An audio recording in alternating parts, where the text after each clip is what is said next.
அப்போ இன்னைக்கு நம்மளுக்கு அவமானமா இருக்கு. ஒரு தமிழ் சமூகத்துல இங்க தமிழ்நாட்டுல ஒரு முற்போக்கான மாநிலத்துல வந்து எச்சியலையில் உருளும் சடங்கு நடந்துருச்சுங்க, எந்த எதிர்ப்பு இல்லாம. அதான் நான் சொல்றேன், நான் எதிர்த்து தோத்து போங்க.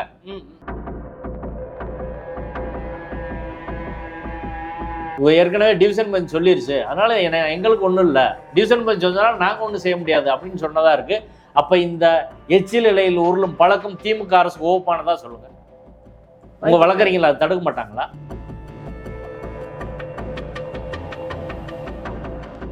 சரியானதான்னு சொல்றதுக்கான அத்தாரிட்டி ஹெச்ஆர்என்சி டிபார்ட்மெண்ட் தான், அது எல்லாருக்கும் தெரிஞ்சது தான்.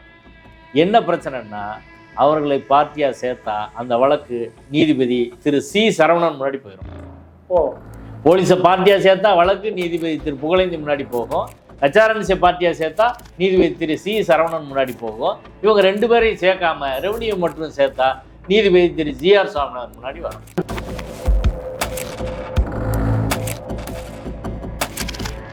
போலீஸை பார்ட்டியா சேர்த்தா அது கிரிமினல் ரிட்டா மாறிடுது. அப்போ இன்னொரு நீதிபதிக்கு தான் அது போகணும். ஆனால் இதே நீதிபதி வந்து விசாரிக்கிறாரு. இதுவும் நேரடியாக ரெட் ரூல்ஸுக்கு எதிராக வந்து நீதிபதி வந்து செயல்பட்டுருக்காரு. இன்னொன்று,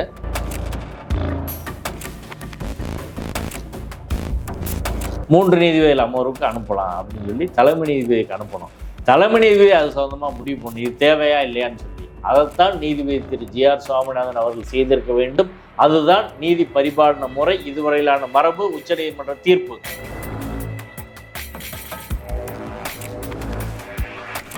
இரு நீதிபதிகள் கொண்ட அமர்வு ஒரு தீர்ப்பு கொடுத்த பிறகு ஒரு நீதிபதி அதை மாற்ற முடியுமா சொல்லுங்க?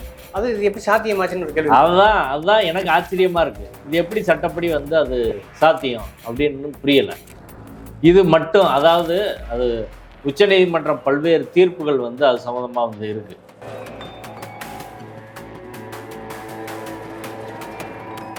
இப்போ வந்து எல்லா கோயில்லையும் இதை வந்து நடைமுறைப்படுத்துங்க. எல்லாரும் பார்ப்பனர்களும் அப்படி வந்து ஒரு சூத்திர பஞ்சமம் 100 வருஷமா உருண்டுட்டாங்கல்ல, ஒரு 100 வருஷம் பார்ப்பனர் உருளட்டுமே, இவங்களுக்கு கிடைச்ச நன்மை உங்களுக்கு கிடைக்கட்டும், செய்ய வேண்டியதானே? செய்வாங்களா? இப்போ வந்து சூத்திரர்கள் சாப்பிட்டு போட்ட, பஞ்சமல் சாப்பிட்டு போட்ட இலையில பார்ப்பனர்கள் உருளட்டும். ஒரு மத சடங்கு எல்லாருக்கும் தானே, இந்து மதத்துக்கான சடங்கு தானே.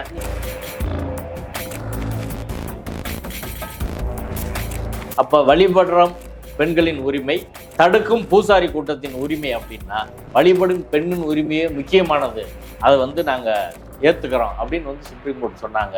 அதில் உச்சநீதிமன்ற தலைமை நீதிபதி சந்திரசூட் அவர்கள், அன்னைக்கு தலைமை நீதிபதியாக இல்லை, அவர் வந்து சொன்ன விஷயங்கள் தான் அதில் வந்து ரொம்ப ரொம்ப முக்கியமானது.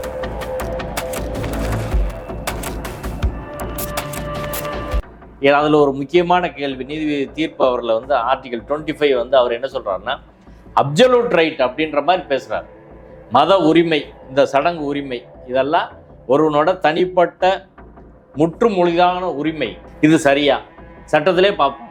ஆர்டிகல் 25.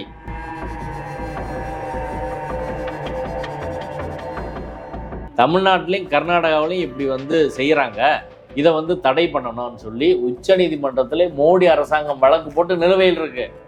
அதை வந்து இங்கே உயர்நீதிமன்றத்தில் இப்படி சொல்ல முடியுமா அப்படின்னு தெரில. இது அவங்களுக்கு தெரியாதா என்ன? இது தெரியுது. ஆனால் நீதிபதி வந்து நிறைய பக்கங்கள் வந்து நியாயப்படுத்தி வந்து அதை வந்து எழுதியிருக்கிறாரு. உச்சநீதிமன்றத்தில் மோடி அரசு தாக்கல் செய்த வழக்கு இது.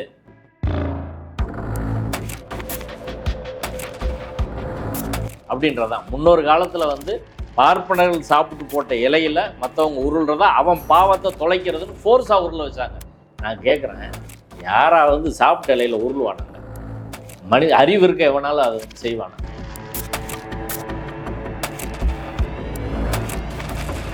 பார்ப்பனர்கள் சாப்பிட்டு போட்ட எச்சில் இலையில சூத்திர பஞ்சமர்கள், இங்கே உள்ள பிற்படுத்தப்பட்ட தாழ்த்தப்பட்ட சாதியை சேர்ற உருள்றது அப்படின்றதா இதுவரையிலான வழக்கம். இப்போ வந்து கோர்ட்லேருந்து பிரச்சனை, கவர்மெண்ட்லேருந்து தப்பிக்கிறக்கா ஒரு சில பார்ப்பனர்கள் சேர்த்து அதில் நடக்கிற மாதிரி அதான் அது இன்னைக்கு தான் அது வந்து நடக்குது. நான் அங்கே கரூர்லேயே நேரடியாக நான் விசாரித்தேன்.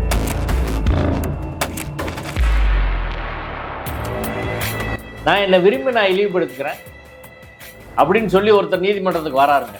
அதை வந்து நீதிமன்றம், நீங்கள் விரும்பி உங்களை இழிவுபடுத்திக் கொள்ளுங்கள், அது உங்கள் அடிப்படை உரிமை, நீ சாக்கடையில் பொருள், எச்சியலையில் பொருள், என்ன வேணாலும் பண்ணு அப்படின்னு சொன்னால், இது அரசாங்கம் தடுக்கக்கூடாதுன்னு சொன்னால், இது அரசியல் சட்ட நாடா?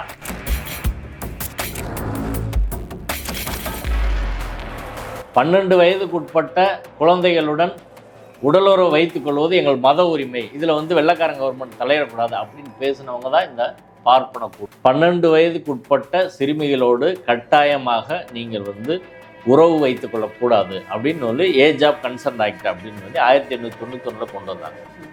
அதுக்கு எதிராக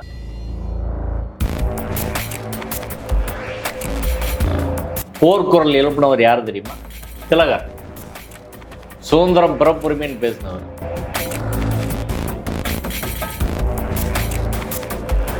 அந்த தடை செய்யப்பட்ட பழக்கம் தமிழ்நாட்டிலே 2015 நீதிபதி மணிக்குமார் அவர்கள் அந்த கர்நாடகா உதாரணத்தை சொல்லி இது மனித குலத்துக்கே எதிரானது என்ற அடிப்படையில் அரசியல் சட்டத்துக்கு விரோதமான ஒரு பழக்கம் அப்படின்னு சொல்லி அதை வந்து தடை பண்ணிடுறாங்க. இப்போ அந்த தடையை நீக்கி நீதிபதி திரு ஜி.ஆர். சாமிநாதன் அவர்கள்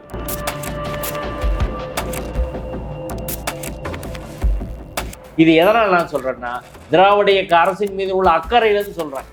இப்படியான பழக்க வழக்கங்கள் மூட நம்பிக்கைகள் சமூகத்தில் ரொம்ப பெருகுனா அது திராவிட இயக்கத்தை வீழ்த்தும். ஆர்எஸ்எஸ் வழக்கம் எதுக்கு நம்ம உதவ போகிறோம்?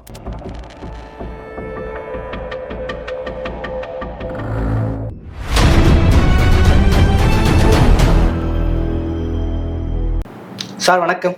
வணக்கம். நீதிமன்றங்களில் பல்வேறு தீர்ப்புகளும் எதிர்ப்புகளும் அவ்வப்போது வருகின்றன. இன்னைக்கு அதாவது குறிப்பாக மதுரை நீதிமன்ற கிளையில் முன்னவே உத்தரவு செய்யப்பட்டு தடை செய்யப்பட்டிருந்த கரூர் நெகுரு சதாசிவ பிரமணந்துங்கிற அந்த இதில் நேர்த்தி கடன்கள்லாம் குறிப்பாக எச்சியலை உருண்டு செல்லக்கூடிய பக்தர்கள் தடை செய்யப்பட்டிருந்தது. இப்போ மீண்டும் வந்து நேர்த்தி கடன் என்பது அவருடைய சட்டப்பூர்வமான உரிமைங்கன்னு குறிப்பாக மதுரை கிளை வந்து தீர்ப்பளிக்கிறது. இது எப்படி பார்க்குறீங்க? நடந்தது என்ன? அது கடந்த 17ஆம் தேதி மே 17 மதுரை உயர்நீதிமன்ற கிளை நீதிபதி திரு ஜி.ஆர். சுவாமிநாதன் அவர்கள் ஒரு தீர்ப்பு வந்து கொடுத்துருக்குறாங்க. அந்த தீர்ப்பின் சாரம் என்ன அப்படின்னா, கரூர் பக்கத்தில் நேரூர்னு ஒரு ஊர், அந்த ஊரில் சதாசிவ பிரம்மேந்திரர் அப்படின்றவரோட சமாதி வந்து அங்கே இருக்குது. அந்த சமாதியில் பல்வேறு நிகழ்ச்சிகள் வருஷம் நடத்துகிறாங்க. அதில் ஒரு நிகழ்ச்சி, அங்கே உள்ள அக்ரகாரத்தில் பார்ப்பனர்கள் வந்து மதிய சாப்பாடு சாப்பிட்ட பிறகு சாப்பிட்ட பின் அந்த எச்சில் இலைகளை தூக்கி வந்து சுற்றி அந்த சமாதியை சுற்றி போடுறாங்க. அதில் மற்ற சாதியை சேர்ந்தவர்கள் அதில் வந்து அந்த எச்சி இலையில் வந்து உருண்டு புரள்றது அப்படின்றது வந்து ஒரு மத சடங்கு போல் அவங்க வந்து நடத்துகிறாங்க. இந்த மத சடங்கு அரசியல் சட்டம் வழங்கியுள்ள தனி மனிதனின் மாண்புக்கு எதிரானது, ஹியூமன் டிக்னிட்டிக்கு எதிரானது என்று சொல்லி 2015 மதுரை உயர்நீதிமன்றத்தில் 2 நீதிபதிகள் கொண்ட அமர்வில் வந்து தலித் பாண்டியன் வழக்கு போடுறாரு. வழக்கறிஞர் நாராயணன் அதுக்கு ஆஜராகிறாரு. அந்த வழக்கில் நீதிபதி மணிக்குமார் தலைமையிலான அமர்வு இந்த பழக்கத்தை வந்து தடை செய்கிறாங்க. என்ன காரணம் சொல்லி தடை செய்கிறாங்கன்னா, கர்நாடகாவில் இதே போல் ஒவ்வொரு வருஷம் வந்து கர்நாடகாவில் வந்து குக்கே சுப்பிரமணியர் கோயில் அப்படின்ற ஒரு இடம், அது வந்து கர்நாடகாவில் வந்து கோஸ்டல் கர்நாடகா பகுதியில் உள்ள ஒரு கோயில். அங்கே இதே மாதிரி பார்ப்பனர்கள் சாப்பிட்ட எச்சி இலைகளில் வந்து மற்றவங்க உருள்றது அப்படின்ற பழக்கம் வந்து இருக்குது. அப்படி உருண்டா தங்களுக்கு வந்து தோல் நோய் நீங்கும், வேறு நல்லது கிடைக்கும், ஆன்ம பலன் கிடைக்கும், இவர் குழந்தை இல்லைன்னா குழந்தை வந்து பிறக்கும், இப்படியெல்லாம் நம்பிக்கையை வச்சு அவங்க வந்து உருள்றதா வந்து சொல்கிறாங்க. அதை எதிர்த்து அங்கே கர்நாடகாவில் உள்ள முற்போக்காளர்கள் வந்து ஃபைட் பண்ணுறாங்க.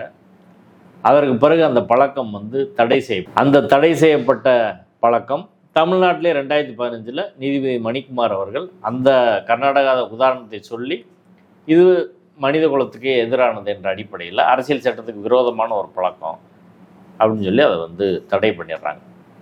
இப்போ அந்த தடையை நீக்கி நீதிபதி திரு ஜி.ஆர். சாமிநாதன் அவர்கள் தடையை நீக்கி அந்த பழக்கம் என்பது மத உரிமை, அரசியல் சட்டம் ஆர்டிகல் 25 வந்து மத உரிமை எல்லாருக்கும் வந்து இருக்குது. மத உரிமைனா சடங்குகளை பின்பற்றும் உரிமை, அதை வந்து யாரும் வந்து தடுக்க முடியாது, அரசாங்கமே அதில் தலையிட முடியாது, தனிநபர் தலையிட முடியாது. அதனால் நீங்கள் நிகழ்ச்சியை நடத்துங்க அப்படின்னு சொல்லி வந்து உத்தரவு வந்து போட்டிருக்கிறாங்க. அதன்படி நிகழ்ச்சியும் நடந்து வந்து முடிஞ்சிடுச்சு. எனக்கு என்ன இதில் ஒரு மிகப்பெரிய அதிர்ச்சின்னா, இவ்வளவு காலம் கழிச்சு அரசியல் சட்டம் வந்து 70 வருஷம் ஆன பிறகு இப்படிப்பட்ட அரசியல் சட்டத்துக்கு நேர் விரோதமான, மனித குலத்துக்கு இழுக்கான, கேவலமான ஒரு தீர்ப்பு வந்து வழங்கப்பட்டிருக்கு.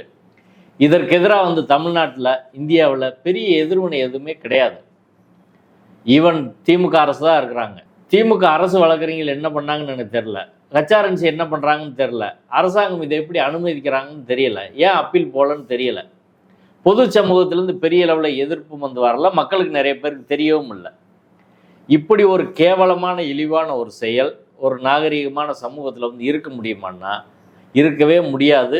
மதுரை உயர்நீதிமன்றம் வந்ததிலிருந்து வழங்கப்பட்ட தீர்ப்புகளில் மிக மிக மோசமான, அரசியல் சட்ட விரோத, மனித குலத்துக்கு எதிரான தீர்ப்பு இது அப்படின்னு தான் நான் வந்து பார்க்குறேன்.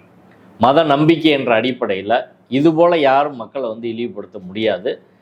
இது ஒரு விஷயம். இந்த தீர்ப்பு வந்து அரசியல் சட்டத்துக்கு விரோதமானது, மனித குலத்துக்கு எதிரானது, லீகலாக எப்படின்றத நான் சொல்கிறேன். அப்படி சொல்கிறீங்க, ஆனால் அவர் ஃபண்டமெண்டல் ரைட் படி தான் கொடுத்துருக்கணும்னு ஒரு இது ஒரு விஷயம். அது நான் காரணங்களை இப்போ நான் சொல்கிறேன். ஓகே. ரெண்டாவது, இந்த தீர்ப்பு எப்படி வந்து வந்துச்சு அப்படின்றது ரெண்டாவது விஷயம் நான் வந்து சொல்கிறேன். முதல்ல நீதிபதியின் தீர்ப்பில் என்ன காரணங்கள் சொல்கிறாரு, நான் வந்து ஜுடிஷியல் நோட்டீஸ் எடுத்துக்கிறேன், எடுத்துகிட்டு வந்து இது தீண்டாமை கிடையாது. ரெண்டாவது வந்து இது மத அடிப்படை உரிமை. ஒரு பக்தர் வந்து அப்படி நம்புகிறார், அந்த எச்சில் இலையில் நான் உருண்டா எனக்கு வந்து ஆன்ம பலம் கிடைக்கும், பல நன்மை கிடைக்கும்னு நம்புகிறாரு. அவர் நம்பிக்கையை தடுப்பதற்கு நீங்கள் யார்? அந்த நம்பிக்கையை உச்சநீதிமன்றம் பல்வேறு வழக்குகளில் வந்து அங்கீகரிச்சிருக்கு. அந்த ஒரு மனிதனின் நம்பிக்கை, சடங்கு எல்லாம் வந்து அரசியல் சட்டத்தின் அடிப்படை உரிமை ஆர்டிகல் 25 வந்து வரும், மத சுதந்திரத்தில் வரும். அதே போல் வந்து அங்க பிரதர்சனம் செய்கிறதுன்றது ரைட் டு ஃப்ரீ மூவ். ஒரு நாட்டில் எங்கேருந்து வேணாலும் ஒருத்தர் எங்கே வேணாலும் போகலாம், ஃப்ரீ மூவ் தான். அது மாதிரி அங்க பிரதர்சனம் பண்ணுறது ஒரு ஃப்ரீ மூவ், ட்ராவல் மாதிரி சொல்கிறாங்க. ஆமாம், அதை வந்து நீங்கள் வந்து தடுக்க முடியாது அப்படின்னு சொல்லி அதுக்கான காரணங்கள்லாம் வந்து சொல்கிறாரு. இப்போ இதை பொறுத்தவரை என் கேள்வி என்னென்னா, பல 100 ஆண்டுகளாக இப்படி பல்வேறு பழக்கங்கள் இருந்துச்சு. அந்த பழக்கங்கள்லாம் மத நம்பிக்கை, மத உரிமை நம்ம ஏற்றுக்கிற முடியுமா? 1891 ஏஜ் ஆஃப் கன்சன்ட் ஆக்ட்னு ஒன்று வருது. அதற்கு முன்னாடி 3 வயசு பொண்ணு, 5 வயசு பொண்ணு, 7 வயசு பொண்ணு, 10 வயசு பொண்ணு, 12 வயசு பொண்ணை திருமணம் பண்ணி வச்சுருவாங்க. திருமணம் பண்ணி வச்சா அப்போ வந்து திருமணம் பண்ண கணவர்கள் அவங்க வந்து கொஞ்சம் வயசு கூடுதலாக இருப்பாங்க, இவங்க சின்ன பிள்ளையாக இருப்பாங்க. அவங்க வந்து மெச்சூரிட்டி ஆகிறதுக்கு முன்னாடி, பூப்பு எழுதுறதுக்கு முன்னாடியே இவங்க வலுக்கட்டாயமாக அவங்களோட செக்ஸ் வச்சுக்கிட்டு நிறைய குழந்தை அதில் இறந்து போயிடும். இதை பார்த்த வெள்ளைக்காரன் ஏஜ் ஆஃப் கன்சன்ட் ஆக்ட்டு, திருமணத்தை தடுக்கலை, ஆனால் நீங்கள் வந்து 12 வயதுக்கு உட்பட்ட சிறுமிகளோடு கட்டாயமாக நீங்கள் வந்து உறவு வைத்து கொள்ளக்கூடாது அப்படின்னு சொல்லி ஏஜ் ஆஃப் கன்சன்ட் ஆக்ட் அப்படின்னு சொல்லி 1891 கொண்டு வந்தாங்க. அதுக்கு எதிராக போர்க்குரல் எழுப்பினவர் யார் தெரியுமா? திலகர். சுதந்திரம் பிறப்புரிமைன்னு பேசினவர். வெக்கமா இல்லையா? 12 வயதுக்கு உட்பட்ட குழந்தைகளுடன் உடலுறவு வைத்துக் கொள்வது எங்கள் மத உரிமை, இதில் வந்து வெள்ளைக்காரன் கவர்மெண்ட் தலையிடக்கூடாது அப்படின்னு பேசினவங்க தான் இந்த பார்ப்பன கூட்டம். ஏராளமான உதாரணங்கள் சொல்ல முடியும், நம்மளுக்கு தெரியும். தோல் சிலை போராட்டம், பெண்கள் மார்பிள் சேலை அணிவது வந்து, அதாவது அது பிற்படுத்தப்பட்ட தாழ்த்தப்பட்ட சாதிகளை சேர்ந்தவர்கள் மார்பிளை சேலை அணிகிறது வந்து எங்கள் மத உரிமையை பாதிக்கும் அப்படின்னு பேசினாங்க. தேவதாசி சட்டம் கொண்டு வந்தபோது என்ன நடந்துச்சு? தேவதாசி கோயிலுக்கு வந்து ஒரு சின்ன குழந்தைய போய் பொட்டு கட்டி விட்டுறது, அதில் எல்லாரும் அந்த குழந்தைய அனுபவிக்கிறது அப்படின்றதான் இருந்துச்சு. இது சட்டம் கொண்டு வந்தபோது எதிர்த்தது யார்? சத்தியமூர்த்தி ஐயர். அவர் பெரிய காங்கிரஸில் இருந்த பெரிய புலி அவர்.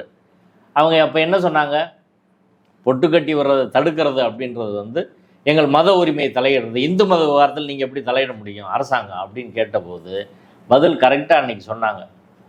சரி, நாங்கள் ஒரு 100-150 1000 வருஷத்துக்கு மேலே வந்து மற்ற சமூக பெண்கள்லாம் வந்து பொட்டு கட்டி விடப்பட்டாங்க, ஏன்னா இனி பார்ப்பன சமூக பெண்களை இனி பொட்டு கட்டி விட்டுக்கோங்க அப்படின்னு சொன்னோன்னையும் வாயை மூட்டாங்களா இல்லையா?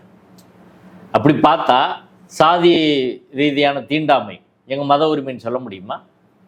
அப்படித்தானே சட்டம் வந்துச்சு. ஏற்கனவே எங்கள் மத உரிமைன்னு சொன்னாங்க. கேரளாவில் ஒரு கோயிலில் வந்து புலையர் எங்கே நிற்கணும், பறையர் எங்கே நிற்கணும், இப்படி வந்து 36 அடி ஈழவர் எங்கே நிற்கணும், எல்லாத்துக்கும் விதி வகுத்துருந்தாங்க. மீனாட்சி அம்மன் கோயில் கூட எல்லாரும் போக முடியாது, இவங்க வந்தால் தீட்டுப்பட்டுன்றதா அன்னைக்கு உள்ள மத உரிமைன்னு பேசுனாங்க.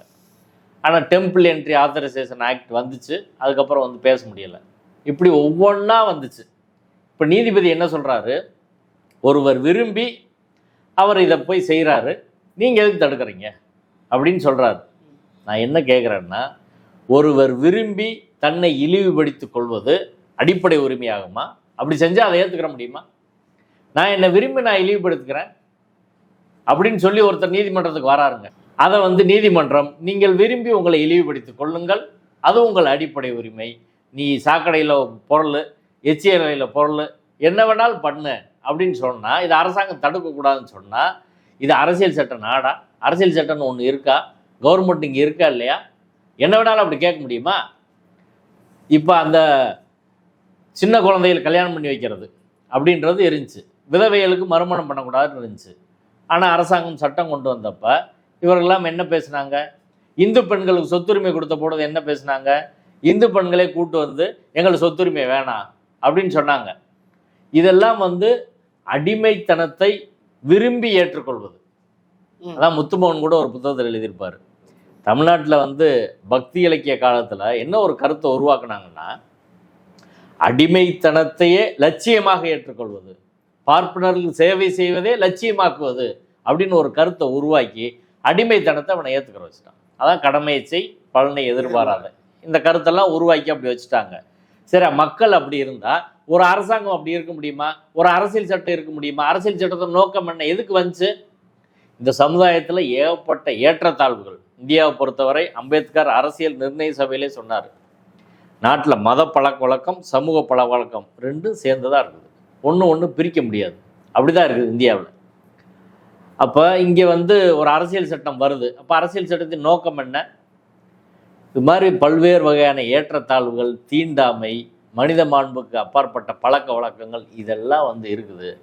இதையெல்லாம் மாற்றி எல்லா மனிதர்களும் கண்ணியமாக வாழ்வதை உறுதி செய்வது தான் அரசியல் சட்டத்தின் நோக்கம்.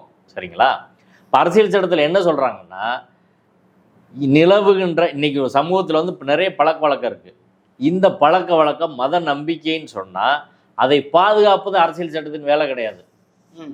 அது மத நம்பிக்கையாக இருக்கட்டும், இறை நம்பிக்கையாக இருக்கட்டும், பழக்க வழக்கமாக இருக்கட்டும், மூட நம்பிக்கையாக இருக்கட்டும், என்ன வேணாலும் இருக்கட்டும், அது அரசியல் சட்டத்தில் சொல்லப்பட்ட தனி மனித கண்ணியத்துக்கு இழுக்கா இருக்கா இல்லையா? அப்படிதான் நீதிமன்றம் பார்க்கணுமே ஒழிய, இப்போ ஒவ்வொருத்தரும் ஒரு பழக்கத்தை இப்படி சொல்லிக்கிட்டே போனால் எப்படி வந்து ஒரு நாட்டில் வந்து அரசியல் சட்டம் இருக்கும், மக்கள் எப்படி வாழ முடியும்னு சொல்லுவோம். ரெண்டாவது, விரும்பி ஒருத்தர் வந்து நான் வந்து என்னை இழிவுபடுத்திக்கிறேன் அப்படின்னு சொன்னால் ஏற்றுக்கிற முடியுமா சொல்லுங்கள்? சபரிமலை வழக்கிலோட கொஞ்சம் பேர் அப்படி பேசுனாங்க, இந்து மதத்தில் நான் எங்களுக்குள்ள நாங்கள் பெண்களே பேசுனாங்க, நாங்கள் போக மாட்டோம் அப்படின்னு. சுப்ரீம் கோர்ட் அதை ஏற்றுக்கலையே. மக்கள் அப்படி இருந்தாலும் அதை சரி செய்து அறிவுறுத்த வேண்டிய பொறுப்பும் கடமையும் அரசுக்கு உண்டு, நாட்டில் சிந்திப்பவர்களுக்கு உண்டு, அதே போல் வந்து சுப்ரீம் கோர்ட்டுக்கு ஹைகோர்ட்டுக்கு வந்து உண்டு. ஆனால் உயர்நீதிமன்றம் இதில் நேர் எதிரான நிலை எடுத்திருக்கிறது முழுக்க அரசியல் சட்ட முறைமைக்கு, கான்ஸ்டியூஷனல் மொராலிட்டிக்கு எதிரானது. நான் என்ன கேட்குறேன், நீதிபதி அவர்கள் பல்வேறு தீர்ப்புகளை பட்டியல் போடுறார். உச்ச நீதிமன்றம் சில வழக்குகளில் சொல்லியிருக்கு. அதாவது குறைசின்னு ஒரு வழக்கு, அந்த குறைசி வழக்கில் பசுவை பலியிடுவது எங்கள் மத நம்பிக்கைன்னு கொஞ்சம் பேர் இஸ்லாமியர் சிலர் வந்து போகிறாங்க. உச்ச நீதிமன்றம் சொல்லிச்சு, அது வந்து உங்கள் மதத்தோட எசென்சியல் ரிலீஜியஸ் ப்ராக்டிஸ் கிடையாது, இன்றியமையாத பழக்கம் கிடையாது, அதனால் நீங்கள் அதை பண்ண முடியாதுன்னு சொல்லி பசுவதை உங்கள் வந்து மத உரிமை அப்படின்றது வந்து செய்ய முடியாதுன்னு சொல்லி தடுத்துட்டாங்க. ஒன்று. ரெண்டாவது, அவதூத்துன்னு ஒரு வழக்கு. அந்த வழக்கில் ஆனந்த் மார்கின்னு ஒரு பிரிவு, இது வெஸ்ட் பெங்காலில் ஒரு மத உட்பிரிவுன்னு வச்சுக்கோங்க. அவங்க வந்து அங்கே ஒரு ஊர்வலம் நடத்துகிறாங்க, ஒரு தந்துவா நடன ஊர்வலம் நடத்துகிறாங்க. அந்த ஊர்வலத்தில் மனித மண்டையோடு எலும்பு இதெல்லாம் கழுத்தில் போட்டுக்கிட்டு ஒரு ஊர்வலம் நடத்துகிறாங்க. இது அரசாங்கம் வந்து தடை பண்ணுது. அவங்க உச்ச நீதிமன்றத்துக்கு வராங்க, இது எங்கள் மத நம்பிக்கை, இதில் எப்படி வந்து கவர்மெண்ட் தலையிட போச்சுன்னா உச்சநீதிமன்றம் சொல்லிடுச்சு இதெல்லாம் மத நம்பிக்கை, நீ மூட நம்பிக்கையெல்லாம் மத நம்பிக்கைன்னு சொல்ல முடியாது, மதத்தோட எசென்சியல் கிடையாது அதுன்னு சொல்லி அதை தடை பண்ணுறது சரிதான் அப்படின்னு சொல்லிட்டாங்க. ஏன் முத்தலாக் பிரச்சனை எடுத்துக்கோங்க. முத்தலாக் சொல்கிறது எங்கள் மத உரிமைன்னு இஸ்லாமியர்கள் வந்து வாதிட்டாங்க, கோர்ட் ஏற்றுக்கிடுச்சா? சென்ட்ரல் கவர்மெண்ட் என்ன சொன்ன, நீ அன்னைக்கு நீ தடை பண்ண இல்லை, இது உங்கள் மத நம்பிக்கை கிடையாது அப்படின்னு. ஏன் புர்கா போடுற விஷயத்தை சொல்லுங்கள். பர்தா இஸ்லாமிய பெண்கள் அணியறதில்ல, கர்நாடகாவில் பிஜேபி கவர்மெண்ட் தான் நான் தடை பண்ணேன், அதை அவங்க மத நம்பிக்கைன்னு ஏற்றுக்கிற மாட்டேற, மத உரிமைன்னு ஏற்றுக்கிற மாட்டேற. அப்போ முஸ்லீம்களுக்குனா ஒன்று, மற்றவங்களுக்குனா ஒன்றா? இது ரெண்டாவது இது வந்து ஒரு மத நம்பிக்கையே கிடையாது, இது இழிவுபடுத்துதல், தீண்டாமை, மனிதனை இழிவுபடுத்துறது அப்படின்றதான் இதுவரையிலான நடைமுறையில். இங்கேயும் சரி கர்நாடகாவிலும் சரி பார்ப்பனர்கள் சாப்பிட்டு போட்ட எச்சில் இலையில் சூத்திர பஞ்சமர்கள், இங்கே உள்ள பிற்படுத்தப்பட்ட தாழ்த்தப்பட்ட சாதியை சேர்ற உருள்றது அப்படின்றதா இதுவரையிலான வழக்கம். இப்போ வந்து கோர்ட்லேருந்து பிரச்சனை, கவர்மெண்ட்லேருந்து தப்பிக்கிறக்கா ஒரு சில பார்ப்பனர்கள் சேர்த்து அதில் நடக்கிற மாதிரி பார்த்துருக்காங்க. அதான் அது இன்னைக்கு தான் அது வந்து நடக்குது. நான் அங்கே கரூர்லேயே நேரடியாக நான் விசாரித்தோம், அந்த நெரூருக்கு பக்கத்தில் அவங்கள்ட்ட விசாரித்தோம். இதுவரை வேற யாரும் அதில் உருள்றது கிடையாது. பார்ப்பனர்கள் சாப்பிட்டு எச்சிலை போடுவாங்க, மற்ற ஜாதிக்காரங்க உருள்வாங்க, குறிப்பாக தலித்துகள் உருள்வாங்க அப்படின்றதா இதுவரையான நடைமுறை. ஆனால் இப்போ வந்து கோர்ட்டுக்காக வந்து பண்ணுறாங்க அப்படின்றதான் கர்நாடகாவிலே அதுதான் நடைமுறை. இதையும் தாண்டி நீங்கள் வந்து எந்த ஜாதிக்காரங்க உருண்டாலும், பார்ப்பன ஜாதியை சேர்ந்தவர்கள் உருண்டாலும் அதை எதுக்கணும், அதுவும் மனித கண்ணியத்துக்கு எதிரானது அப்படின்றதான். இப்போ பார்ப்பன பெண்களை தான் விதவை திருமணம் வந்து வீட்டில் அடைக்க வச்சாங்க. பெரியார் வந்து அவங்கள மட்டும் விட்டு கொடுத்துட்டாரா? யாரை அடைக்க வச்சாலும் தப்பு தான், பெண்களுக்கு மறுமணம் பண்ண உரிமை இருக்குன்னு பெரியார் பேசினாரா இல்லையா? குழந்தை திருமணம் பார்ப்பன பெண்கள் தான் அதிக குழந்தை திருமணம் பண்ணாங்க, அது தடுக்கிறதுக்கு போராடினாங்களா இல்லையா எல்லாரும்? அப்போ அது பார்ப்பனர்களில் யாரும், அது வந்து இம்மெட்டீரியல், அது பிரச்சனை கிடையாது. எந்த ஒரு நபரும் இன்னொருத்தன் சாப்பிட்டு போட்ட இலையில உருள்றது வந்து அது அநீதியானது, அடக்குமுறை அப்படின்றதான். முன்னொரு காலத்தில் வந்து பார்ப்பனர்கள் சாப்பிட்டு போட்ட இலையில மற்றவங்க உருள்றதா அவன் பாவத்தை தொலைக்கிறதுன்னு ஃபோர்ஸாக உருள வச்சாங்க. நான் கேட்குறேன், யாராவது சாப்பிட்ட இலையில உருள்வானாங்க? மனித அறிவு இருக்க எவனாலும் அதை வந்து செய்வானா? நம்ம செய்வோமா? யாராலும் செய்வோமா? இதில் படி கேட்குறாள் யாராலும் செய்வோமான்னு சொல்லுங்கள். அப்போ மனித சமூகத்துக்கு ஒவ்வாத ஒன்றை வந்து மத நம்பிக்கைன்ற பேரில் வந்து நான் செய்வேன்னு ஒருத்தன் கோர்ட்டுக்கு வரான், அது நீதிமன்றம் அனுமதிக்குன்னா நம்ம எங்கே இருக்கோன்னு எனக்கு வந்து தெரில. சபரிமலை தீர்ப்பெடுத்துக்கங்க. சபரிமலை தீர்ப்பில் மிக தெளிவாக உச்சநீதிமன்றம் பல்வேறு விஷயங்களை வந்து சொன்னாங்க. அதாவது ஒரு ஆர்டிகல் 25, நீதிபதி திரு ஜி.ஆர். சுவாமிநாதன் அவர்கள் ஆர்டிகல் 25 அரசியல் சட்டப்படி 25 மத உரிமை இருக்குது, மத வழிபாட்டு உரிமை, சுதந்திரம், அது சடங்கையும் சேர்ந்தது அப்படின்னு வந்து சொல்கிறாங்க. ரைட்டு. உச்சநீதிமன்றம் சபரிமலை வழக்கில் என்ன வந்து சொன்னாங்க? அதாவது ஒரு மத நம்பிக்கை வழிபாடு அப்படின்றது அடுத்தவர்களை பாகுபடுத்துவதாக இருக்கலாமா அப்படின்றதான் கேள்வி, முக்கியமான கேள்வி. இப்போ வந்து அதே போல் மற்ற ஜாதிக்காரன் நீ ஊரில் விடுற, ஈவன் பார்ப்பன சாதிக்காரன் ஊரில் விட்டு இழிவுபடுத்துகிற, அவ்வளோதான். இது மத மேலாண்மை இல்லை, பார்ப்பனிய மேலாண்மையை உறுதி செய்கிறது இந்த நடவடிக்கைன்றது. பார்ப்பனர்கள் சாப்பிட்ட எச்சிலையில் மற்றவங்க உருளுறதுன்றது, பார்ப்பனர்கள் புனிதமானவர்கள், அந்த புனிதமானவர்கள் வந்து இலையை போட்டால் அதில் நம்ம உருண்டோம்னா நம்மளுக்கு நல்லது அப்படின்னு பார்ப்பன மேலாண்மையை, பார்ப்பன சாதி மேலாண்மையை பாதுகாக்கிற ஒரு நடவடிக்கை இது. முழுக்க ஆர்டிகல் 17 வந்து இது வந்து தீண்டாமை அப்படின்னு வரையறுக்கலாம், அதில் ஒன்றும் எந்த சந்தேகமும் கிடையாது. நீதிபதி அவர்கள் வந்து தீர்ப்பில் சொல்கிறார், அரசாங்கமே வந்து இதில் ஜாதியெல்லாம் இல்லைன்னு சொல்லிட்டாங்க, அதனால் வந்து இது தீண்டாமையாக கருத முடியாது அப்படின்னு சொல்கிறார். இது மோடி அரசாங்கம் இந்த சம்பந்தம் என்ன சொல்லியிருக்குன்னு பார்ப்போம். கர்நாடகாவிலும் தமிழ்நாட்டில் இந்த பிரச்சனை வந்தோன்னையும் 2016 அவங்க சொல்கிறாங்க, மோடி அரசாங்கத்தோட ministry of social justice and empowerment அவங்க சொல்கிறாங்க, இந்த அங்கே கர்நாடகாவில் நடக்கிறதுக்கு பேர் மேட் சினானா, அதாவது இலை குளியல் மாதிரி அதை வந்து நடத்துறது, இன்ஹியூமன் அண்ட் சூப்பர்ஸ்டிஷியஸ், அதாவது இன்ஹியூமன்னா மனித நேயத்துக்கு எதிரான ஒரு மூட நம்பிக்கை இது, இதை வந்து அலோவ் பண்ணக்கூடாது.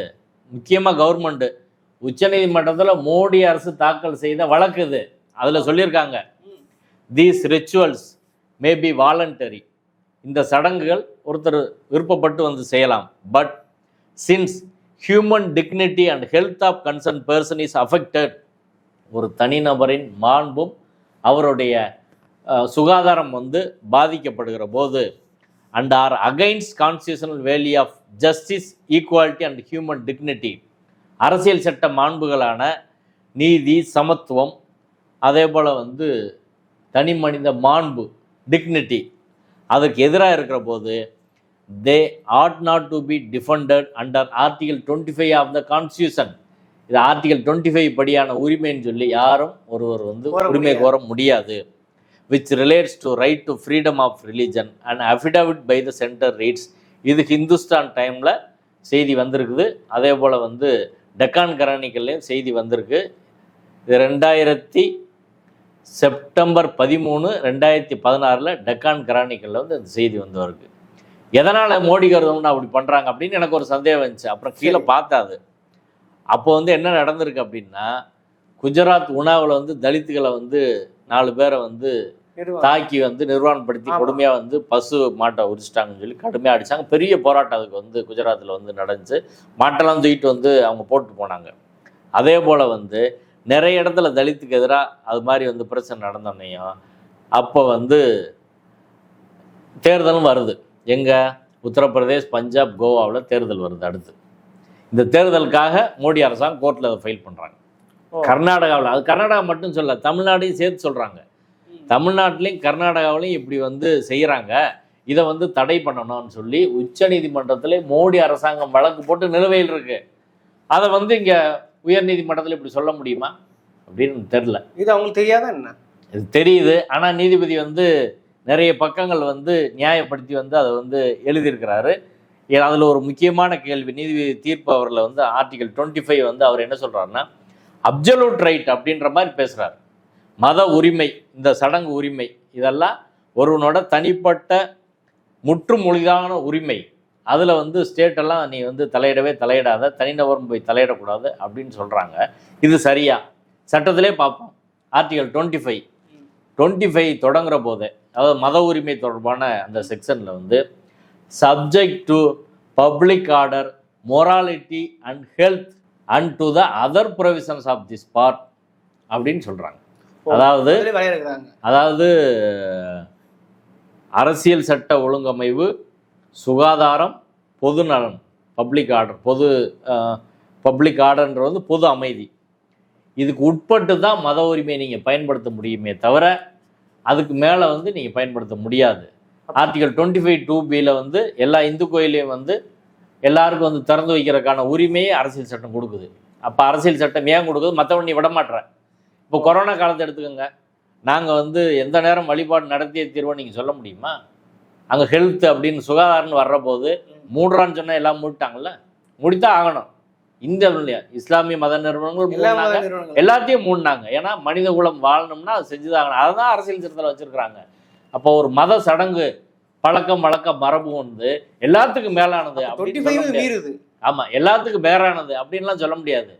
நீங்கள் இதுக்கு உட்பட்டு தான் மொராலிட்டின்னு சொல்கிறாங்க. மொராலிட்டினா என்ன? Constitutional morality. கான்ஸ்டியூஷனல் மொராலிட்டினா என்ன? அரசியல் சட்ட ஒழுங்கமைவு அப்படின்னா என்ன? ஒரு தனி மனித கண்ணியத்தை காப்பது. ஒரு சபரிமலையில் ஒரு குரூப் வந்து பெண்களை விடமாட்டேன் அப்படின்னு சொல்லி இது எங்கள் மத உரிமை அப்படின்னு பேசுகிறான். பெண்கள் போகணும்னு சொல்லி ஒரு குரூப் வந்து சொல்கிறாங்க. அப்போ வழிபடுறோம் பெண்களின் உரிமை, தடுக்கும் பூசாரி கூட்டத்தின் உரிமை அப்படின்னா வழிபடும் பெண்ணின் உரிமையே முக்கியமானது, அதை வந்து நாங்கள் ஏற்றுக்கிறோம் அப்படின்னு வந்து சுப்ரீம் கோர்ட் சொன்னாங்க. அதில் உச்சநீதிமன்ற தலைமை நீதிபதி சந்திரசூட் அவர்கள், அன்னைக்கு தலைமை நீதிபதியாக இல்லை, அவர் வந்து சொன்ன விஷயங்கள் தான் அதில் வந்து ரொம்ப ரொம்ப முக்கியமானது. அதாவது இந்தியாவில் அடிப்படை உரிமைன்னு எதுக்கு வந்துச்சு? காலங்காலமாக சாதி ரீதியாக, சமூக ரீதியாக பல்வேறு பிரிவு மக்களுக்கு பல்வேறு அநீதிகள் இழைக்கப்பட்டுச்சு. அதுக்கு எதிராக வந்தது தான் அடிப்படை உரிமை. பல்வேறு இழிவுகள் மக்கள் மீது சுமத்தப்பட்டது, குறிப்பாக சாதி இழிவுகள். அதான் இது, அதோட தான் கரூர் சம்பவம். அந்த சாதி இழிவுகளுக்கு எதிராக வந்ததை இன்றைக்கி அந்த இழிவை நான் விரும்பி ஏற்றுக்கிறேன் அப்படின்னு ஒருத்தர், நாளைக்கு இப்போ ஒரு உதாரணம் வச்சுக்கோங்க, கோயிலுக்குள்ளே வந்து போகிறது வந்து இன்றைக்கி வந்து எல்லாருக்குமான அடிப்படை உரிமையாக இருக்குது. ஒரு ஒரு தலித் சமூகத்தை சேர்ந்த ஒருத்தர் வந்து ஒரு வழக்கு போடுறாருன்னு வைங்க, கோயிலுக்குள் வந்து நான் வந்து போக விரும்பலை, நான் வந்து அங்கே எல்லாரும் தலித் எல்லாரும் போகிறத வந்து, இல்லை பிற்படுத்தப்பட்டவர் எல்லாரும் போகிறத வந்து நாங்கள் வந்து மத மீறலாக வந்து கருதுகிறோம், எங்கள் மத சாஸ்திரப்படி கோயிலுக்குள்ளே வந்து போகக்கூடாதுன்னு இருக்கு, அதனால யாரும் போகக்கூடாதுன்னு ஒரு நீதிமன்ற உத்தரவு போடணும்னா நாளைக்கு உத்தரவு நம்ம ஏற்றுக்கிறோமா? வாய்ப்பே இல்லை. சொல்லுங்க, ஏற்றுக்கிற முடியுமா? அவர் மத நம்பிக்கையை ஏற்றுக்கிற முடியுமா? அதை தான் சபரிமலை வழக்கில்னு சொல்கிறாங்க.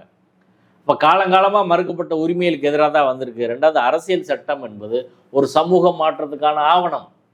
அரசியல் சட்டத்தை இன்டர்பிரட் பண்ண வேண்டிய உச்ச நீதிமன்றம் எப்படி அதை பார்க்கணும்னா, சமூகத்தில் நிறைய ஏற்றத்தாழ்வுகள் இருக்குது, இதை சரி செஞ்சு ஒரு சமத்துவமாக கொண்டு வர்றது தான் அரசியல் சட்டம். அப்படி தான் அதை பார்க்கணும். ஏன்னா ஆர்டிகல் 51 அரசியல் சட்ட கடமை என்ன சொல்லியிருக்காங்கன்னா, அரசியல் சட்டத்தின் கடமையை வரையறுத்திருக்காங்க. 51 வந்து மிக தெளிவாக சொல்கிறாங்க, to develop scientific temper, humanism and the spirit of inquiry and reform. அதாவது அறிவியல் பூர்வமான சிந்தனையை வளர்க்கிறது ஒரு இந்திய குடிமகனின் அடிப்படை கடமை. அதே போல் வந்து மனித நேயத்தை வளர்ப்பது அடிப்படை கடமை. ஸ்பிரிட் ஆஃப் என்கொயரி, கேள்வி ஏற்பதை ஊக்குவிப்பது அடிப்படை கடமை. ரிஃபார்ம், சமூக சீர்திருத்தங்கள் பண்ணுறது அடிப்படை கடமை. அதே அரசியல் சட்டம் தான் சொல்லுது. நீதிபதி பார்க்க வேணாமா? ஒரு மத கோட்பாடு சபரிமலை வழக்கில் முக்கியமாக சொன்னது, ஒரு பழக்கம் வழக்கம் மரபு மத கோட்பாடு சடங்கு எல்லாமே ஒரு தனி மனித கண்ணியத்தை மீறாமல் இருக்கணும், அவ்வளோதான். இதுக்கு முன்னாடியெல்லாம் கோர்ட் வந்து என்ன சொன்னாங்கன்னா, ஒரு பழக்கம் வழக்கம் மரபை எடுத்து நீதிமன்றம் ஆய்வு பண்ணி அரசாங்கம் தடை பண்ணாலோ தனிநபர் கோர்ட்டுக்கு வந்தாலோ அந்த பழக்கம் வழக்க மரபு அந்த மதத்தோட எசென்சியல் ரிலீஜியஸ் ப்ராக்டிஸா, மதத்தின் இன்றியமையாம கூறா, அந்த பழக்கத்தை மாற்றினா அந்த மதத்திலே பெரிய மாற்றம் வந்து மதம் இல்லாமல் போயிருமா அப்படின்னு தான் அதை வந்து பார்க்கணும். அப்போ இந்த வழக்கை பொறுத்தவரை இது எசென்சியல் ரிலீஜியஸ் ப்ராக்டிஸா? இப்போ 2015 தடை பண்ணியிருந்தாங்க. என்ன இந்து மதத்தில் என்ன பெரிய சிக்கல் வந்து போச்சு? அப்போ நீதிபதி அவர்கள் இது எசென்சியல் எப்படி முடிவுக்கு வராரு? எந்த அடிப்படையில் முடிவுக்கு வராரு? என்ன எவிடன்ஸ் இருக்கு? அங்கே யாராலும் சார்ஜ் சொன்னாங்களா? ஆனால் வடவிட நடந்துச்சு, அது இல்லாமல் ஒரு இடம் நடந்துச்சா? ஆமாம், அதாவது 2015 வரை நடந்திருக்குது, நீதிமன்றம் அதை தடை பண்ணிருச்சு. இப்போ இத்தனை வருஷம் அது நடக்கலை. இப்போ நீதிபதி என்ன சொல்கிறாருன்னா, இது வந்து நடத்தணும் எசென்சியல் அப்படின்னு. எசென்சியல் ரிலீஜியஸ் ப்ராக்டிஸில் மட்டும்தான் அரசாங்கம் வந்து தலையிட முடியாது. இது எசென்சியல்னு கோர்ட் எப்படி முடிவுக்கு வரும் சொல்லுங்கள்? இது இந்த நடக்கலைன்னா என்ன மாற்றம் நடந்து போச்சு தமிழ்நாட்டில்? இந்த மதத்தில் என்ன மாற்றம் நடந்து போச்சு சொல்லுங்கள்? ஒன்றும் கிடையாது. அது பாட்டுக்கு தான் பேன் இருந்துச்சு. இப்போ திரும்பவும் நீதிபதிட்ட வந்த பிறகு தான் திரும்ப வந்து நடத்துகிறாங்க, இல்லைன்னா ஒன்றும் பிரச்சனை கிடையாது. இப்போ கர்நாடகாவில் நடக்காம தான் இருக்குது. அதான் வடிவத்தையே மாற்றிட்டாங்க. அங்கே இலையில உருளது இப்போ கிடையாது. அரசாங்கமே அதை மாற்றி கடவுளுக்கு அதை படைக்கிறது அப்படின்ற முறையில் அதை வந்து மாற்றிட்டாங்க. அங்கே முடிஞ்சு போச்சு. இங்கே திரும்ப வந்து அந்த செத்துப்போன ஒரு பழக்கத்தை வந்து கொண்டு வர்றது அப்படின்றது வந்து எந்த வகையில் வந்து சரி? நீதிபதி அவர்கள் எசென்சியல் எப்படி முடிவுக்கு வந்தார்? ரெண்டாவது, இந்த விஷயத்தில் இந்து சமய அறநிலையத்துறை இருக்குங்க. ஓகே, இந்து சமய அறநிலையத்துறை கருத்தே கேட்கலையே. அந்த அந்த தீர்ப்பில் உள்ள நடைமுறை மீறலை நான் அடுத்து வந்து சொல்கிறேன். இப்போ அரசியல் சட்ட மீறல் மட்டும்தான் நான் வந்து மெயினாக வந்து சொல்லிக்கிட்டு இருக்கேன். முழுக்க வந்து இந்த தீர்ப்பு முழுக்க அரசியல் சட்டத்திற்கு மனித கண்ணியத்திற்கு ஆர்டிகல் 14, 15, 17, 21 எதிரானது. அதாவது மத உரிமைன்றது வந்து சப்ஜெக்ட் டு அப்படின்னு தான் சொல்லியிருக்காங்க. இதுக்கு உட்பட்டு தான் இயங்க முடியும். அது அப்சல்யூட் ரைட் கிடையாது, முற்றான உரிமை வந்து அது கிடையாது, இருக்கு. ஆமாம். அப்போ தனி மனித கண்ணியத்தை மீறின மாதிரி பண்ண முடியாது, சரிங்களா? பெண்களை இழிவுபடுத்துகிற மாதிரி பண்ண முடியாது, எந்த மனிதனையும் இழிவுபடுத்துகிற மாதிரி பண்ண முடியாது, தீண்டாமையின்படி பண்ண முடியாது. அதை வந்து நீதிபதி வந்து அதை சட்டப்படி சரியானதுன்னு அங்கீகரிக்கிறார்னா இது வந்து முழுக்க அரசியல் சட்டத்துக்கு விரோதமானது. அதாவது இது இந்த கரூர் வழக்கு வந்து அது மத வழிபாட்டு உரிமை வழக்கு அப்படின்னு வந்து சொல்ல முடியாது. இது வந்து பாகுபாடு, நேரடியான பாகுபாடு தொடர்பான ஒரு பிரச்சனை. அப்படி பாகுபடுத்துவதற்கான உரிமை, மனிதர்களை பாகுபடுத்துவதற்கான உரிமை, குடிமக்களை பாகுபடுத்துவதற்கான உரிமை யாருக்கு வந்து கிடையாது. அதனால் இது மத உரிமைன்னு சொல்லி பாகுபாட்டை நியாயப்படுத்துவதற்காக இந்த தீர்ப்பு வந்து முயற்சிக்குது. அது வந்து அடிப்படையில் வந்து தவறானது. இப்போ இன்னொன்று இப்படி கேட்டோம்னா, சரி நாங்கள் அவங்களா விரும்பி உருள்றாங்க அப்படின்னு சொல்லி உருள்றாங்க. ஏன் உருள்றாங்க? அவங்களுக்கு வந்து நன்மை கிடைக்கும் அப்படின்னு சொல்லி சொல்கிறாங்க. ஆன்ம பலன் கிடைக்கும், நன்மை கிடைக்கும் அப்படின்னு சொல்லி நீதிபதி அவர்களே ஜுடிஷியல் நோட்டீஸ் எடுத்ததாக வந்து சொல்கிறாரு. நான் என்ன கேட்குறேன், தமிழ்நாட்டில் உள்ள எல்லா கோயிலும் அன்னதானம் நடக்குது. எல்லா கோயில்லையும் வந்து எல்லா சாதியை சேர்ந்தவங்களும் போய் சாப்பிட்றாங்க. சாப்பிட்டு அந்த இலையை வந்து போடுறாங்க. அதில் வந்து அர்ச்சகர்கள் வந்து அதில் உருள வேண்டியதானே? நான் தப்பாக சொல்லலை. ஆன்ம பலன் அவங்களுக்கு கிடைக்கட்டும்.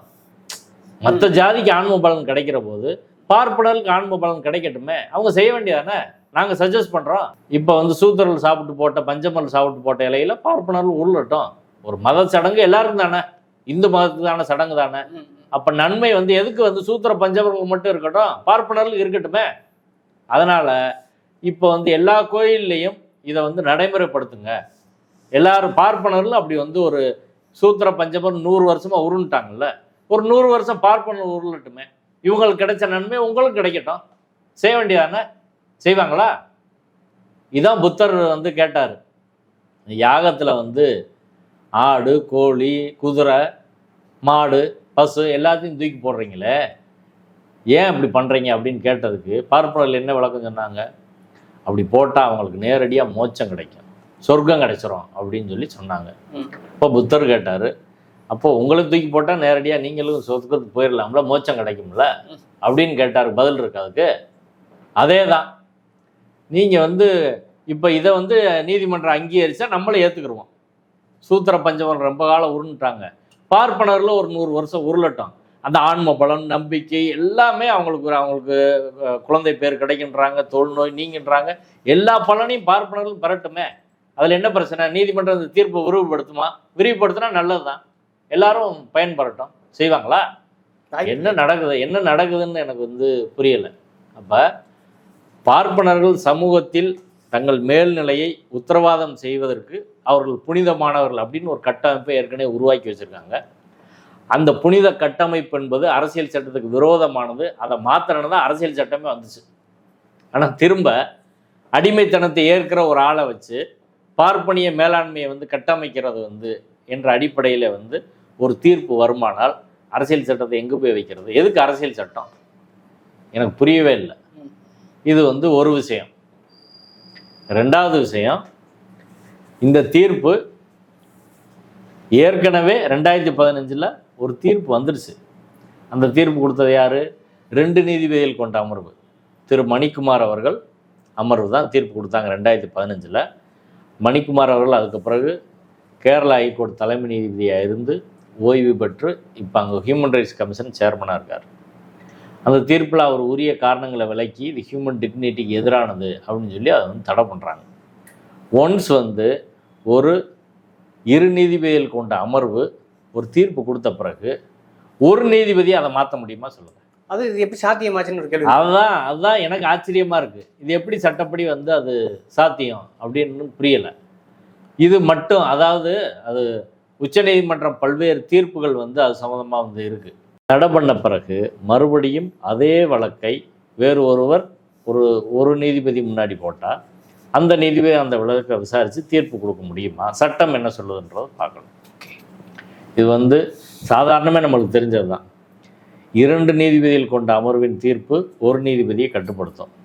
உயர் நீதிமன்ற தீர்ப்பு வந்து அதற்கு கீழே இருக்க மாவட்ட நீதிமன்றங்கள், எல்லா நீதிமன்றங்களும் வந்து கட்டுப்படுத்தும். உச்சநீதிமன்றத்தின் தீர்ப்பு எல்லா நீதிமன்றங்கள், ஹைகோர்ட்டு, சபார்டினேட் கோர்ட்டு எல்லாத்தையும் கட்டுப்படுத்தும். உச்சநீதிமன்றத்தோட 5 நீதிபதிகள் கொண்ட அமர்வு, கான்ஸ்டியூஷன் பெஞ்ச் தீர்ப்பு 2 நீதிபதிகள் 3 நீதிபதிகள் கொண்ட அமர்வை கட்டுப்படுத்தும். 7 நீதிபதிகள் தீர்ப்பு வந்து 5 பேர் 3 பேரை கட்டுப்படுத்தும். 13 நீதிபதிகள் மற்றவங்களை வந்து கட்டுப்படுத்தும். இப்படி ஒரு மரபு வந்து நீதித்துறையில் வந்து இருக்குது. அப்படி இல்லைன்னா, அந்த ஒழுங்கு இல்லைன்னா வந்து ஆளாளுக்கு இஷ்டத்துக்கு வந்து எதையும் ஏற்றுக்கிற மாட்டேன் அப்படின்னு சொல்கிற பண்பு வந்து இருக்கும் அப்படின்றதான். இப்போ 2 நீதிபதிகள், நீதிபதி மணிக்குமார் தலைமையிலான அமர்வில் 2 நீதிபதிகள் ஏற்கனவே இதே வழக்கை முடித்து தீர்ப்பு கொடுத்துருக்கிற போது இதை செய்யக்கூடாது, எச்சிலையில் உருளக்கூடாது அப்படின்னு தீர்ப்பு கொடுத்துருக்கிற போது அந்த மடத்தை சேர்ந்தவர்களோ வேறு எந்த நபரோ, ஒரு பக்தரோ, அவர் நம்புகிற யாருமோ அவங்களுக்கு சட்ட ரீதியான ரெமடி என்னென்னா, ஒன்று அந்த வழக்குக்கு ரிவ்யூ பண்ணணும், தீர்ப்பை மறுபரிசீலனை பண்ண சொல்லணும், இல்லை சுப்ரீம் கோர்ட்டுக்கு எடுத்துகிட்டு போகணும். இது 2 தான் அதுக்கான தீர்வு. ஓகே. ஆனால் இங்கே நீதிபதி திரு GR சாமிநாதன் முன்னாடி வந்து ஃபைல் பண்ணுறாங்க. அந்த வழக்கு இருக்கிறது தெரியாமல்ல, அந்த வழக்கு இருக்கிறது அவருக்கும் தெரியுது. அவர் தீர்ப்பிலே அதை சொல்லியிருக்காரு. ஓகே.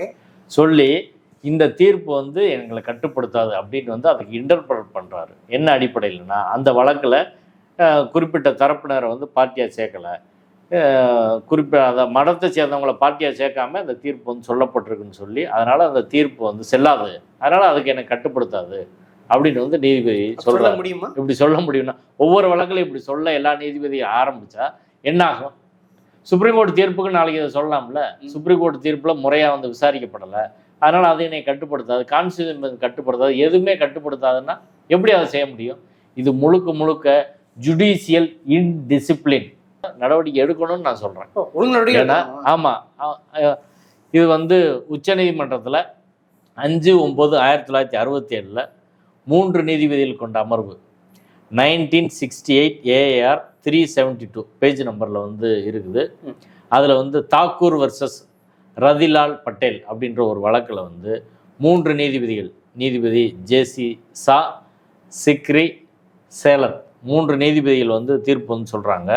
அந்த தீர்ப்பின் வரிகளே நான் படித்து காட்டுறேன். அந்த தீர்ப்பில் வந்து மிக முக்கியமாக இதே பிரச்சனையை வந்து கையாண்டுருக்கிறாங்க. அதில் முக்கியமாக என்ன சொல்கிறாங்கன்னா, it is hardly necessary to emphasise that consideration of judicial property and decorum require that if a learned single judge hearing a matter is inclined to take the view that the earlier decisions of the High Court, whether division bench or single judge, need to be reconsidered.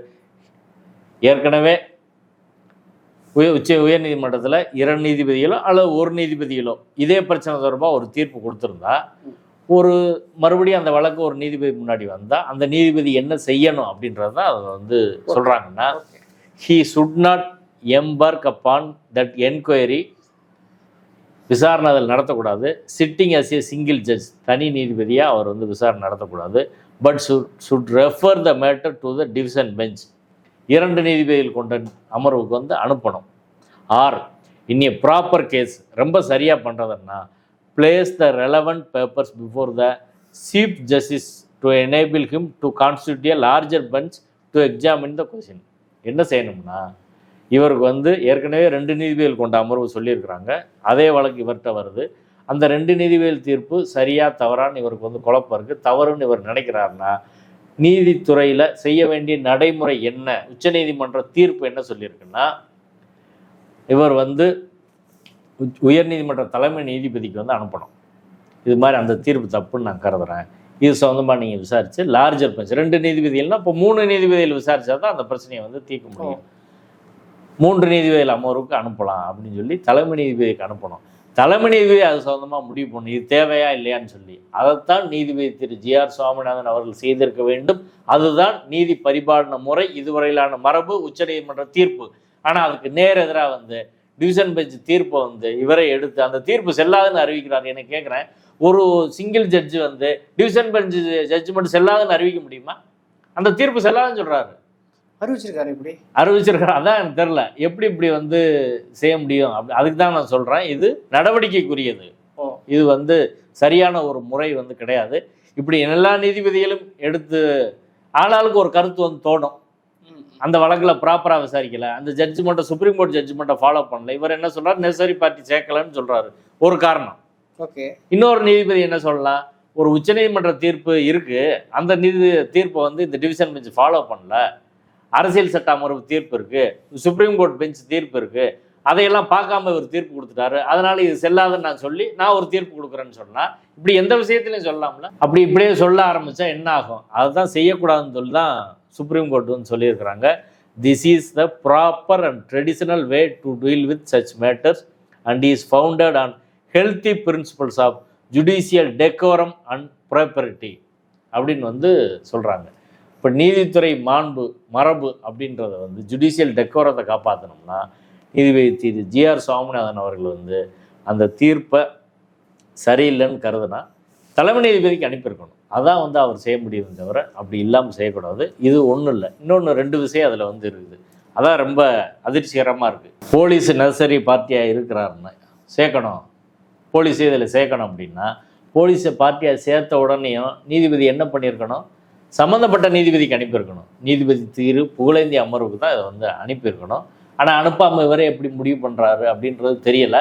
இதுவும் வந்து சரியான ஒரு அணுகுமுறை இல்லை. ஏன்னா Madras high court writ rules 2021 ROC number 2734/2012 அதில் வந்து பிரிவு 17 அதில் போஸ்டிங் ஆஃப் ரிட் பெட்டிஷன் அப்படின்றத ரிட் வழக்குகளை பட்டியலிடுவது தொடர்பாக வந்து விதிமுறை என்ன, உயர்நீதிமன்ற விதிமுறை என்ன சொல்லுது அப்படின்னு பார்த்தோம்னா, டிவிஷன் பெஞ்சு முன்னாடி என்னென்ன வழக்கு போடணும், சிங்கிள் ஜட்ஜ் முன்னாடி என்ன போடணும், இதெல்லாம் சொல்லிக்கிட்டே வராங்க.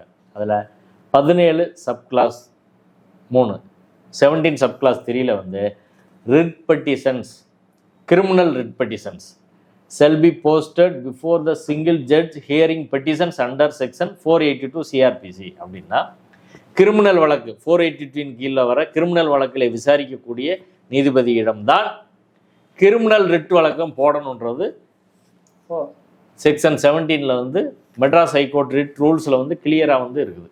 அதையும் சரிங்களா? அப்படி பார்த்தா நீங்கள் வந்து வழக்கை வந்து போலீஸ் இல்லாமல் போடுறாங்க, இந்த நீதிபதி முன்னாடி வந்து வந்துடுது. அடுத்து போலீஸை பார்ட்டியாக சேர்த்தா அது கிரிமினல் ரிட்டாக மாறிடுது. அப்போ இன்னொரு நீதிபதிக்கு தான் அது போகணும். ஆனால் இதே நீதிபதி வந்து விசாரிக்கிறாரு. இதுவும் நேரடியாக ரிட் ரூல்ஸுக்கு எதிராக வந்து நீதிபதி வந்து செயல்பட்டுருக்காரு. இன்னொன்று, இந்த வழக்கில் நெசசரி பார்ட்டி அதில் இல்லை அப்படின்னு அவங்க சொல்கிறாங்க. இந்த வழக்கு ஒரு மத சடங்கு தொடர்பான வழக்கு. அதற்கான துறை என்ன? இந்து சமய அறநிலைத்துறை. இந்து சமய அறநிலைத்துறை இந்த வழக்கில் பார்ட்டியாக நீதிபதி சேர்த்துருக்காரா? வழக்கு போட்டவங்களும் சேர்க்கலை, போலீஸை சேர்த்த நீதிபதி அவங்கள சேர்க்கலை. வழக்கு போட்டவங்க உண்மையிலே அவங்கள வந்து சேர்த்துருக்கணும். அதான் அவர் தாங்க நெசசரி பார்ட்டி. அப்போ இந்த பழக்க வழக்க மரபு வந்து சரியானதான்னு சொல்கிறதுக்கான அத்தாரிட்டி ஹெச்ஆர்என்சி டிபார்ட்மெண்ட் தான். அது எல்லாருக்கும் தெரிஞ்சது தான். என்ன பிரச்சனைன்னா, அவர்களை பார்ட்டியாக சேர்த்தா அந்த வழக்கு நீதிபதி திரு சி சரவணன் முன்னாடி போயிடும். போலீஸை பார்ட்டியாக சேர்த்தா வழக்கு நீதிபதி திரு புகழேந்தி முன்னாடி போகும். ஹெச்ஆர்என்சி பார்ட்டியாக சேர்த்தா நீதிபதி திரு சி சரவணன் முன்னாடி போகும். இவங்க 2 பேரையும் சேர்க்காம ரெவன்யூ மட்டும் சேர்த்தா நீதிபதி திரு ஜிஆர் சாமிநாதன் முன்னாடி வரும். அதான் இது வந்து எப்படி வந்து இது வந்து நடக்குது அப்படின்றது, இதில் என்ன நடக்குது அப்படின்னே வந்து புரியலை. 29ஆம் தேதி வழக்கு வருது, 30ஆம் தேதி போட்டு 30ஆம் தேதி தீர்ப்புக்காக வந்து ஒத்தி வைக்கிறாங்க. பெரிய வாதங்களை ஒன்றும் அரசு தரப்பில் வைக்கலை. அரசு தரப்பு இதுக்கு பதில் மனு போடணுமா இல்லையா? எல்லா வழக்கிலையும் பதில் மனு போடணுமா இல்லையா? இவ்வளவு பெரிய ஒரு இழிவான ஒரு பழக்கம் அரசு தரப்பு பதில் மனு போடணுமா இல்லையா? அதுக்கு நேரம் கொடுக்கணுமா இல்லையா? அதுக்கு டைமே கொடுக்கல. முடிச்சுட்டு 29ஆம் தேதி வழக்கு வருது, 30ஆம் தேதி ரிசர்வ் பண்ணுறாங்க, சுயமட்டம் அன்னைக்கே சேர்த்துட்டு 18ஆம் தேதி நிகழ்ச்சி, 17ஆம் தேதி தீர்ப்பு வருது. அப்பீல் போகிற கூட டைம் கிடையாது. இப்படி தான் இந்த வழக்கில் வந்து வந்திருக்குது. இதில் வந்து இன்னொரு செய்தியும் சொல்கிறாங்க, அதை வந்து உறுதிப்படுத்தணும். அப்படி பண்ணால் அதையும் நீதித்துறை வந்து விசாரிக்கணும். அன்றைக்கி தீர்ப்பை சொன்ன அன்னைக்கு வந்து நீதிபதி கோர்ட்டுக்கு வரல, கோர்ட் ஆஃபீஸர் தான் வந்து இந்த கேஸ் வந்து அலவுடு, இந்த கேஸ் டிஸ்மிஸ்டு அப்படின்னு வந்து சொல்லியிருக்காரு. அப்படி சொன்னால் அந்த தீர்ப்பை செல்லாது. இது அன்னைக்கு கோர்ட்டில் இருந்தவங்க சொல்கிறாங்க. இதையும் உயர்நீதிமன்றம் உறுதிப்படுத்த வேண்டும்.